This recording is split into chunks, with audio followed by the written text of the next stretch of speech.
John S. Williams was convicted by an all-white jury of murdering two black men. He was also involved in the murders of up to 9 other black people.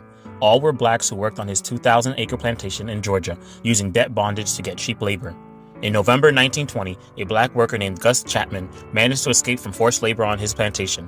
He later reported to federal officials that he had been forced to work on the plantation under a debt bondage agreement. 2 FBI agents visited John Williams' plantation to investigate. They found 11 black workers who worked under labor contracts. They were watched by a 26-year-old black overseer named Clyde Manning. Williams said he was unaware that bonded labor was illegal and called it a common practice. Agents said the interviewed workers were satisfied with their treatment, and the 2 agents left the farm saying Williams would not face a trial.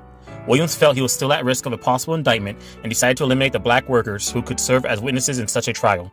In the 2 weeks after the FBI visit, Williams and Manning killed the workers. The FBI became aware of the murders after decomposing bodies were found in March 1921. Williams and Manning were tried individually and charged separately on each count of murder.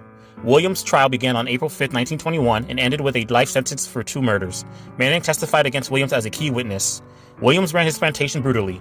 No workers had ever managed to work off their debt, being given an annual wage of 35 cents after deducting the cost of food and clothing. The workers slept locked in barracks and were regularly whipped. On Sundays, Williams would have his dogs chase the workers through the forest. The trial against 26-year-old Manning began on May 30, 1920. His defense attorneys pleaded for an acquittal. Manning had lived on the plantation since he was 13 and was illiterate.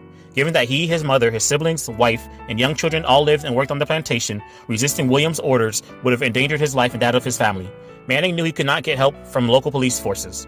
During the 2-day trial, it was revealed that Manning had almost no knowledge of anything outside of Jasper County. When the court was told 2 dead laborers had fled Jasper County before they were captured and returned to the plantation, Manning believed they had fled U.S. territory. Manning was sentenced to life in prison. Manning died of tuberculosis in 1927, Williams in an accident in 1932, and both were in prison at the time.